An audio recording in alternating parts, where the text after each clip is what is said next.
أعزائي المشاهدين، أسعد الله أوقاتكم بكل خير. التحول من نوع أدبي لآخر مرتبط بالمبدع، فقد يكون هذا المبدع لديه طاقات إبداعية يرغب في استثمارها، ويجب أن ندرك أن الرواية بطبيعتها تتقبل الكثير من زخم التفاصيل، بعكس الشعر الذي يتطلب تكثيفا ولغة حادة ودالة في نفس الوقت. وهذا لا يمنع من القول أن الشعراء الذين يتحولون إلى كتابة القصة أو الرواية لم يتركوا الشعر، لأن الشعر موجود بداخلهم وفي نصوصهم الروائية، كما أن الكتابة هي الكتابة، والإبداع هو الإبداع بقوانينه وقواعده، إلا أنه غالبا ما يتخصص الكاتب في جنس من الأجناس الأدبية، والأقل شيوعا هو كتابة الشعر مع ممارسة الكتابة في جنس من أجناس الكتابة النثرية الأخرى. ولعل كتابة الشعر هي الخطوة الأولى التي قد يجمع عليها كافة من حاول أن يمسك بالقلم ليعبر عن مشاعره وأفكاره في مراهقته. وبمضيء الوقت غالبا ما يتحول المرء إلى الكتابة فيما يستشعره معبرا عن ذاته وموهبته، سواء في قصة أو رواية أو حتى مسرح أو غيرها. والقدرة على الكتابة في هذه الأنواع تؤكد وجود طاقة إبداعية كبيرة داخل المبدع. قنديلنا لهذا اليوم كوثر حسن جعفر، كاتبة وروائية سورية ولدت في منطقة عفرين التي تعد جزءا من التراث الثقافي الكردي الغني في شمال سوريا. نشأت في بيئة مفعمة بالتقاليد الشعبية والثقافة المحلية، مما أثر بشكل كبير على شخصيتها وأسلوبها الأدبي، وتعتبر عائلتها والمجتمع المحيط بها كانا دافعين رئيسين لتطور حسها الأدبي، فقد نشأت في كنف عائلة مهتمة بالثقافة والتراث، مما زرع فيها الشغف بالقراءة والكتابة منذ الصغر.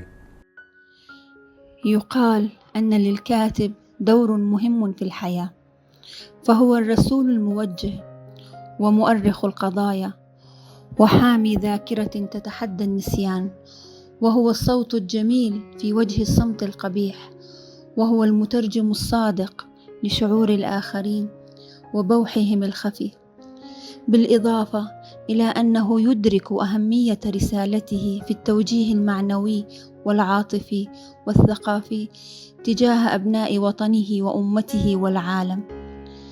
الأستاذة كوثر جعفر قامة من قامات الفكر والإبداع في وطننا. الكتابة بالنسبة لها رسالة ومسؤولية. الكتابة بالنسبة لها صوتها الذي يصرخ ويحتج وينتفض ويداوي ويطبطب. حب الوطن لديها طاغي في كتاباتها، مسكونة بحب الوطن، ملتزمة بقضايا وهموم الناس، وحريصة على غرس القيم النبيلة في النفوس. كما تحدثت عن المرأة ومعاناتها في مجتمع شرقي ذكوري حصريا، اختص سلطاته بيد الرجل، واضعا المرأة في المرتبة الأقل.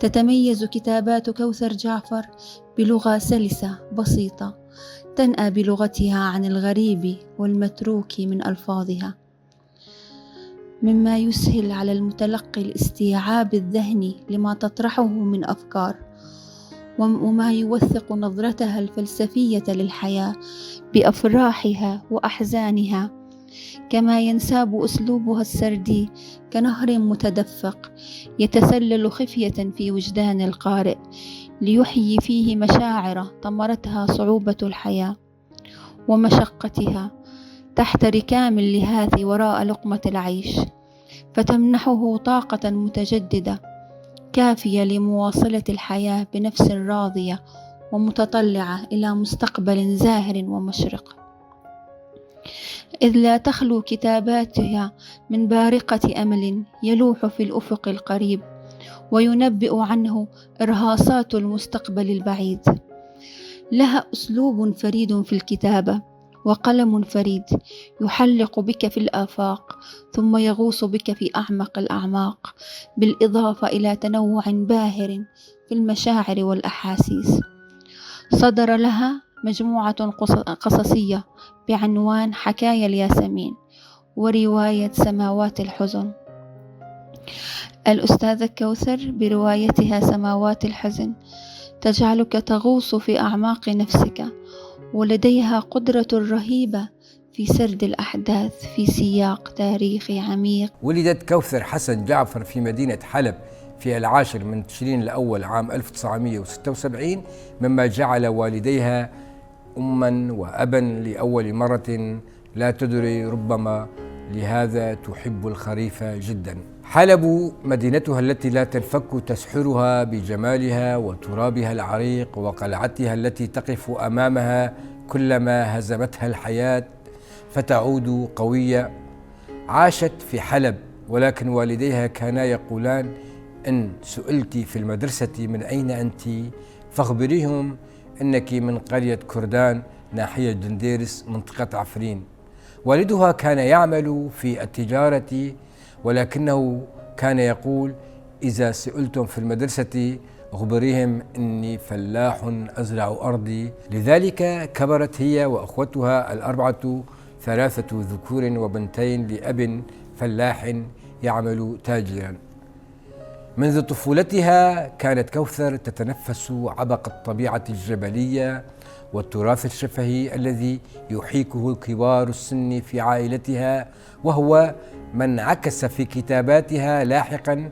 في عمر 5 سنوات قرر والدها نقل إقامتهم لعفرين، أراد بذلك أن يبقوا قريبين من بيتهم، فوالدها كان شغوفا بالعلم، ولطالما كان يعبر عن حزنه إن الظروف حرمته التعليم، لذا فقد كان يفعل أي شيء يريدونه في سبيل التعلم.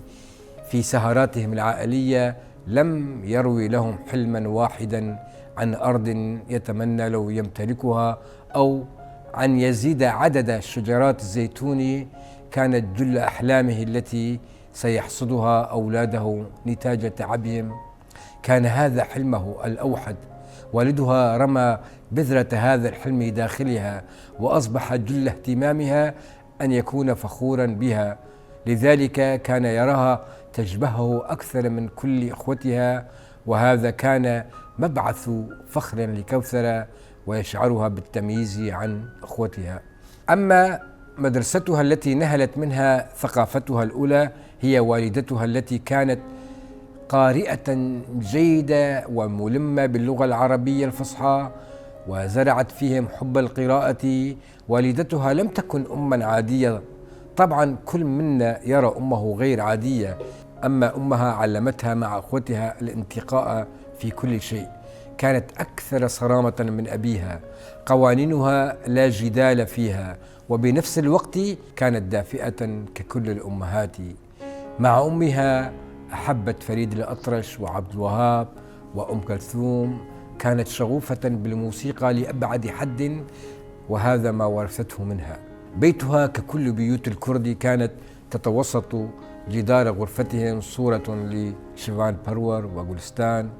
أمها كانت تعلمهم وتشرح لهم معاني الأغاني، فيما بعد عرفتهم على جوان حاجو وآرام ذكران ومحمد شيخو، ولم تزل تذكر في 7 صباحا وهي تتحضر للذهاب إلى المدرسة صوت تشويش المحطات الإذاعية، ووالدها يبحث عن إذاعة تبث أغاني بالكردية. كوثر الطفلة التي كانت في الخامسة من عمرها بين ليلة وضحاها اقتلعت من حضن مدينة تحبها إلى مدينة لا تعرف عنها شيئا غير زيارات صيفية. إنها عفرين مدينة المحبة، سماؤها كانت صافية جدا وشمسها دافئة. كلما كبرت سنة كبر حب هذه المدينة داخلها. عفرين ذهبت لتسكنها فاحتالت عليها وسكنتها. حكايتها مع هذه المدينة حيث ولدت وكبرت في أزقتها ومدارسها مع بسطائها. رائحة الصباح في عفرين لا تشبه أي صباح، ولشجر الزيتون رائحة نافذة لا يشعر بها إلا من تورط بعشق هذه المدينة. درست كوثر الابتدائية في مدرسة الاتحاد العربي بجانب ملعب عفرين لكرة القدم، وتابعت الإعدادية في مدرسة أمير غباري في ساحة بازار عفرين، والثانوية في ثانوية الفنون النسوية عفرين ساحة البازار. في مدارس عفرين كبرت كوثر حتى نالت شهادة الثانوية العامة فيها، وقد كانت في سنوات دراستها طالبة متميزة، وخاصة في اللغة العربية ومواضيع الإنشاء كانت محط أعجاب المدرسين، ولم تكن تقضي الوقت كزميلاتها باللعب في باحة المدرسة، وإنما كانت تقضي جل وقتها في القراءة. في إحدى الأيام قال لها أحد أساتذتها: سأنصحك نصيحة يا فارة الكتب، هذه الكتب اجعلي بينك وبينها مسافة قد تدمرك، الحياة ليست كما تقرأينها في الكتب. وعندما عادت البيت أخبرت والدتها فقالت: إن أستاذك معه حق، ولكن إذا عرفت انتقاء ما تقرأين. لذا فأمها كانت تتابع ما يقرؤون وتمنعهم من قراءة الكتب التي لا تروق لها ولبيئتهم قراءتها، فقد كانت والدتهم حريصة أن تنشأهم نشأة دينية لا تشدد فيها. وللآن كلما اجتمعت بها وبوالدها تعلو أصواتهم، لأن أفكارها عن الدين لا تروق لهم. لذلك كانت أمها صارمة جدا حيال ما يقرؤون وما يستمعون من موسيقى وما يتابعون على شاشة التلفاز. أعتقد أن الرواية لفترة طويلة من الزمن كانت هي المهيمنة على الساحة الأدبية، وأعتقد أن الإبداع عموما والأدب خصوصا على وجه الخصوص جعل لقضايانا صوت ولسان، وجعل لقضايانا أجنحة تطير لتكون مرئية للجميع. وأعتقد أن القصة لفترة طويلة من الزمن كانت ربما تجلس في صفوف الاحتياط، يعني وتتابع هيك بخجل أو بخطى خجولة، إلى أن استطاعت أن تثبت نفسها بجانب الرواية وبقوة ضمن إطار قرب. يمكن الرواية هي القصة هي أقرب للناس، للشارع، باتت أقرب، باتت بعيدة عن الزخرفة الأدبية، باتت بعيدة عن هذه القصة وكانت أقرب للناس. وكانت ربما ما ساعد القصة في زمن العولمة ووسائل التواصل الاجتماعي، وأنه المدة القصة تكون أقصر من الرواية، فهي كانت في ضمن عصر السرعة وانتشار هذه الوسائل كانت الأقرب إلى القارئ. لذلك أجد أن القصة أثبتت نفسها، والأدب عموما يعني لعب دور عظيم وجميل جدا، أهم من أعتقد أنه يوازي دور الثورات في العالم. دائما لدي مقولة أقولها، أنه المبدع دائما كان مستهدف، لأنه ربما للأثر الكبير الذي يتركه المبدع. مثلا ناجي العلي اغتيل وهو فنان رسام كاريكاتير، مصطفى العقاد اغتيل وهو مخرج الرسالة، أحمد كايا اغتيل لأنه مطرب. لذلك أرى أن ومضة فكر هي أقوى من طلقة رصاص. قرأت كوثر في إحدى المرات مجموعة نوال السعداوي كاملة بالخفية، فقد كانت تخفي الكتب عنها كونها كانت ترى أفكار نوال السعداوي خطيرة على مراهقة في عمرها، ولكن عثرت مرة بين أغراضها على رواية امرأة عند نقطة الصفر، وعاقبتها عقابا شديدا لدرجة أنها خاصمتها أسبوعا كاملا دون أن توجه لها أي توبيخ، فقد صمتت عن عقابها. ومع ذلك بعد فترة تابعت قراءة المجموعة كاملة. أما والدها فعندما كان يسافر لحلب في أمور تجارية يسألها كل مرة: ماذا تريدين أن أحضر لك؟ كانت وفي كل مرة تجهز له قائمة طويلة بأسماء كتب تريدها، وكان دائما لا يعود بدونها، ولم يتذمر يوما من طلباتها، فقد أحضر لها كتبا تتحدث عن المعلقات السبع وابن زيدون وكل ما كتب نزار قباني ومحمود درويش وطه حسين حنامين والماغوط، والقائمة تطول. هيغو ونزار وآخر أوراق ديسمبر. الليلة الأخيرة، فرح خائن، خذلان وفي، بقايا ضحكات، من خلف الزجاج أنظر، سانتا كلوز بكيس نصف ممتلئ، آلاف نسخ نويلية، والقليل القليل من الفرح، شجرة ميلاد مبتورة الروح، تتعرض كل ثانية لصعقة كهربائية، زينة وأضواء. إديث بياف تغني: هناك من بعيد وهناك من بعيد، وفي ركن ركين تجلس امرأة ينهش البرد أوصال قلبها، تشعل عود ثقاب الأمنيات. تسمع نذار يقول: هل عندك شك أنك أحلى وأغلى امرأة في الدنيا؟ إلى نهاية عود الثقاب عود آخر: حبك يا عميقة العينين، وطن، تصوف، عبادة. وأيضا عود آخر: أحبيني بلا عقد وضيعي في خطوط يدي. وعود آخر: كوني صيفا إفريقيا، كوني حقل بهار يلدع، كوني وجع الرائعة، إني أنزف حبا إذ أتوجع. وتتالت الأعواد وتتالت الأيام والليالي، وفي آخر ليلة من ديسمبر ماتت المرأة انتظارا، وتركت رسالة لنزار تقول فيها: لماذا يا نزار جعلتني عن سابق شوق وبكامل اللهفة أن أرتكب حبه؟ لماذا جعلتني أطعن وبعنف وعودي بأن لا أعبد النار في عيني، أطعن القدر في خاصرتي؟ لماذا ارتكبت حبا غبيا لرجل أحمق؟ لماذا لم تخبرني أنه لن يأتي؟ لماذا لم تقل في قصائدك أنه من سراب؟ لماذا لا تورق أنوثتي إلا في عينيه وهو يحفر في وجهي أخاليد قهر؟ لولاه لما تمادت الشيخوخة وطالت أنوثتي ووجهي.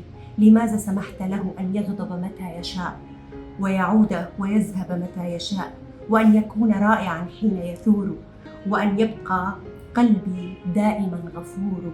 لماذا جعلتني أعترف بارتكاب حبه وأعترف أنه أجمل ذنوبي وأحلى معصياتي؟ لماذا خدرت القلوب بما يشبه الخفقات؟ لماذا جعلتها تحترف الانتظار؟ ثم يغتال ذاك الأحمق لهفتها ويسكب ألوان الفرح ويمضي، يترك لها حبر الخيبة لتضع ريشتها فيها. تكتب فجر العام الجديد: صمت، برد، ريح تتقاذف آلاف الرسائل إلى نزار، وأنا أشعر بالبرد وأبحث عن عود الثقة. في عام 1995 حصلت كوثر على الشهادة الثانوية في الفنون النسوية التي لم تكن تحبها يوما، ولكن في الشهادة الإعدادية تعرضت لوعكة صحية وعمل جراحي تسبب في تأخرها الدراسي، ومعدلها آنذاك أدخلها الفنون النسوية، فطلبت من والدها أن تدرس الثانوية العامة الفرع الأدبي حرة بدون التزام مع المدرسة والدوام، لكن والدها كان صارما بقراره ورفض قائلا: تممي دراسة الفنون ثم توجهي للفرع الذي ترغبين بعدها. كوثر كانت تحلم بدراسة الصحافة في سنوات مراهقتها، وأصبح حلم الكتابة يراودها، فكتبت بعض القصائد البسيطة كما فكرت مرة وقررت كتابة قصة، ولأنها كانت تخاف أن تطلع أحدا على كتاباتها قررت كتابتها بقلم رصاص كي تمحو مع الأيام، وكان عنوان القصة آنذاك إبحار ضد التيار. بعد حصولها على الشهادة الثانوية كان عليها الذهاب لإتمام دراستها في حلب، فاستأجر والدها بيتا لها ولأخيها في حي سيف الدولة بحلب، ودرست في معهد إعداد المدرسين. هنا ازدادت تعلقها بالقراءة وكبر حلم الكتابة داخلها، لكن حلمها كان خجولا لم تصرح به لأحد. وبعد ذلك أنهت دراستها وتزوجت في نفس العام من شاب عفريني درس الزراعة ويعمل في التجارة. أنجبت منه 3 أولاد، ديالا مهندسة معمارية وتوأم اسمهما أحمد وميران. أحمد يعمل مع والده في التجارة وميران يدرس الطب، وظل حلم الكتابة يلازمها. الشاعرة والكاتبة مروة بريم كنت متواعد معها أن ترسل لي فيديو، لكن الظروف شاءت أن لا تستطيع إرسالها، لذلك كتبت لي هذه الكلمات عن الكاتبة كوثر. تقول: عندما التقيت كوثر جعفر بدت أنيقة الحديث طيبة الكلم والمعشر، ويستانس المرء بوجودها. سيدة توجد تبخير مجلسها برائحة الجبل، وتختزل في شخصها جيلا أصيلا من نساء جبل الكرد. وعرفت إنها شغوفة بالأدب، فتوطدت علاقتي بها وقرأت كتابها حكايا الياسمين. بدا الكتاب سورا من عرائش الياسمين الدمشقي، تسورته مجموعة من القصص التي تدور أحداثها خلف النوافذ والأبواب الموصدة، الزوايا التي لا تنعم بالنور، أين يستفحل فيها العفن وتتكاثر الأوبئة الاجتماعية. أحببت في سرديات كوثر توظيفها القدرة الأنثوية للكاتبة في تفكيك الكل وتحويلها إلى تفاصيل ثرية تضفي مذاقا مختلفا على موضوعاتها، كما أنني حظيت بقراءة بعض أشعارها التي ترقرقت كمياه الجداول في قصائد تشبه منابتها الجبلية. الأزمة السورية وانتشار منصات التواصل الاجتماعي أخرجاها نوعا من خوفها وخجلها، وباتت تكتب بعض الأشياء التي لاقت استحسان الأهل والأقارب والأصدقاء، وهذا ما شجعها أن تكون أكثر جرأة في الكتابة، إلى أن قررت أن تخوض تجربة الكتابة الفعلية، وبدعم من زوجها وأهلها وصديقتها الكاتبة تورين عكاش مصطفى التي كانت عرابتها، أطلقت عليها منذ ذلك اليوم لهذه اللحظة اسم عرابة الحلم، ذاك الحلم الذي آمنت به وصدقته. لذلك حرصت أن تكتب هي مقدمة كل أعمالها، وبفضلها وفضل كل من آمن بها كتبت مجموعتها القصصية الأولى حكايا الياسمين. كتبت ياسمين وبداخلها إيمان كبير بما تكتب وحلم كبير بأنها ستنجح، وأبصرت ياسمين مولودها الأول النور عام 2016، والتي صدرت عن دار شلير للنشر في قامشلي، ولاقت رواجا واستحسانا مما عزز ثقتها بقلمها. ياسمين قصص منفصلة تتحدث عن الحب في مجتمعاتنا، تتحدث عن المرأة والحب، المرأة والحب والحرب. مرحبا. يبدو من خلال نتاج الكاتبة كوثر جعفر أنها غزيرة الإنتاج، فهي تكتب الشعر والقصة والرواية، فقد أصدرت مجموعتين قصصيتين بعنوان إذا غنى القمر وحكايا الياسمين، ورواية سماوات الحزن. ومن خلال قراءتي لبعض القراءات في روايتها سماوات الحزن، ابتعدت الكاتبة عن أسلوب الكتابة في الرواية الحديثة، وانحازت إلى السرد المباشر، ربما لتستقطب اهتمام القارئ، فهي أثارت آلام اللاجئين وأحلامهم وخيباتهم وانكساراتهم ومعاناتهم في الغربة، دون الاهتمام طبعا بالرمز وأساليب السرد الأخرى في الكتابة الإبداعية. كما أن الكاتبة في مجموعتها القصصية والقصة القصيرة جدا لا تكاد تخرج من أسلوب السرد الكلاسيكي، ولكنها تبدع في إظهار ما يعانيه الناس الفقراء في وطنها من هموم، خاصة بعد هذه الأزمة التي عصفت بالوطن وبروز التفاوت الطبقي، لتغوص في الواقع المر سواء في الداخل أو الخارج، والأحلام التي تنتهي دائما بالخيبات والانكسارات والهزائم النفسية، كقصتها القصيرة لحم بالكرز. أعتقد أنها أبدعت في هذه القصة رغم الأسلوب التقليدي في الكتابة، كما أنها أبدعت في قصتها المعنونة بعشق، عندما تتورط فيه لتتساءل هل يستحق كل هذه المعاناة. أتمنى لها المزيد من الإبداع عبر تطوير أساليبها الكتابية الإبداعية في كتابة الرواية الحديثة. تمتاز كتابات الكاتبة كوثر بأسلوبها الواقعي الممزوج بالرمزية، حيث تجسد شخصياتها بشكل حي وتناقش قضايا معقدة من خلال سردها السلس والعميق. تعتمد على اللغة البسيطة والمباشرة، لكنها تتمكن من إيصال معان فلسفية وأخلاقية عميقة. كثيرا ما تستخدم الرموز من الطبيعة والتقاليد في سرد قصصها، مما يمنح كتاباتها طابعا مميزا وجانبا. في عام 2016 كانت قد قررت الكاتبة كوثر الخوض في مجال الرواية، وكتبت روايتها سماوات الحزن دون أن تكرر نفسها وأن تكون مختلفة عن قصص حكاية الياسمين. وفي عام 2024 صدرت روايتها سماوات الحزن عن دار ببلومانيا للنشر والتوزيع في القاهرة. سماوات الحزن تحمل عصارة وجع حملته بين جنباتها طوال سنوات حرب ضارية عاشها وطنها. يحكي قصة النزوح واللجوء خارج وداخل الوطن، عن الحب الضائع على زوارق الموت، عن حلم العودة، عن الحياة داخل الموت والموت داخل الحياة. لديها مجموعة قصصية قيد الطباعة تحمل عنوان نحن بخير، عبارة عن قصص قصيرة تحكي معاناة السوريين في الحرب. وقيد الكتابة أيضا روايتها مذكرات نصف الدنيا، ولها محاولات شعرية بسيطة.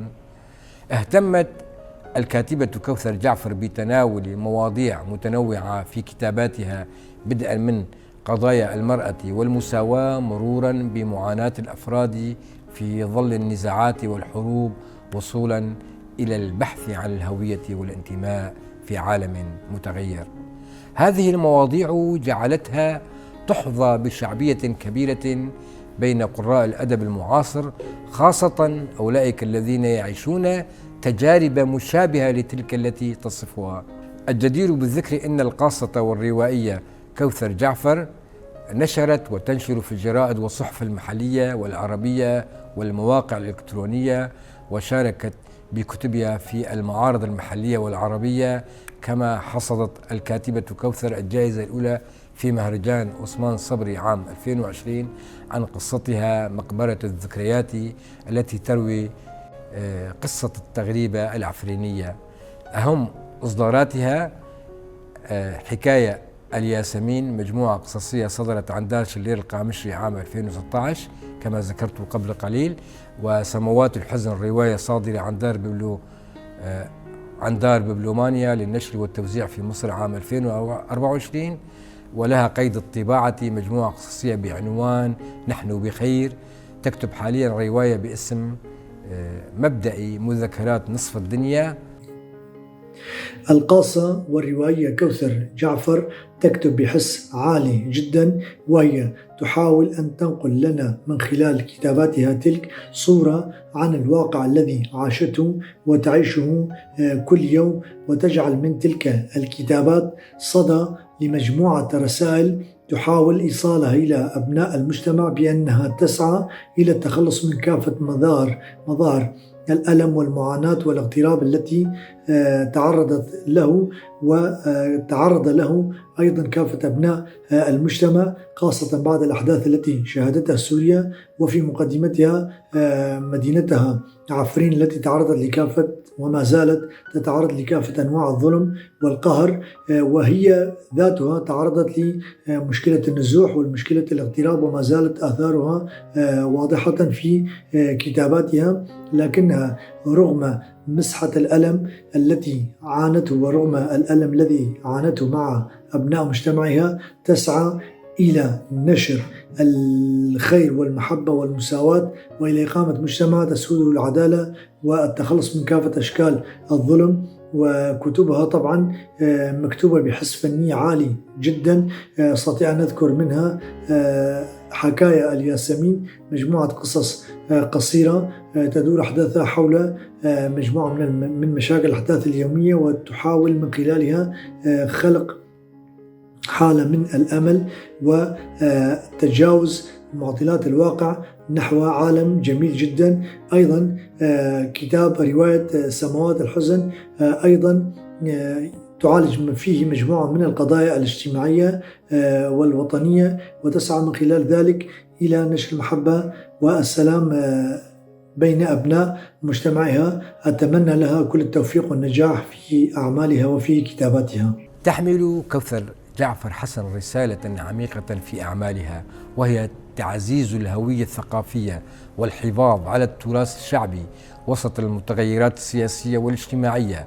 من خلال أعمالها تسعى إلى تسليط الضوء على قضايا المرأة وحقوق الإنسان، مع التركيز على أهمية التعليم والتمكين، كما تؤمن بأن الأدب يجب أن يكون مرآة للمجتمع ووسيلة لإحداث تغيير إيجابي سواء على المستوى الفردي أو الجماعي.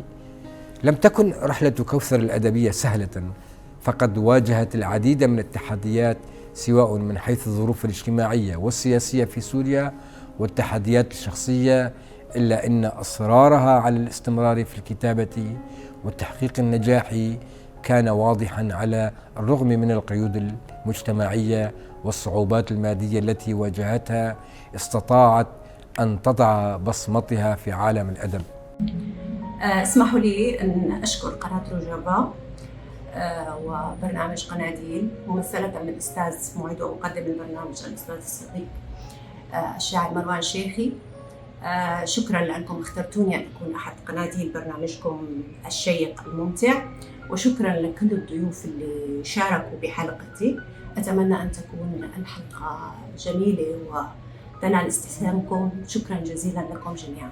أعزائي المشاهدين، الحديث والكتابة عن قنديلنا لهذا اليوم الكاتبة والروائية كوثر حسن جعفر يطول، لكن حاولت قدر الاستطاعة التطرق لكافة نواحي حياتها بإيجاز. أتمنى أن أكون قد وفقت في ذلك. إلى هنا وصلت بكم لنهاية الحلقة. أترككم بأمان الله وإلى قنديل آخر من برنامجنا قناديل على قناتي وفضائية روجافا. إلى اللقاء.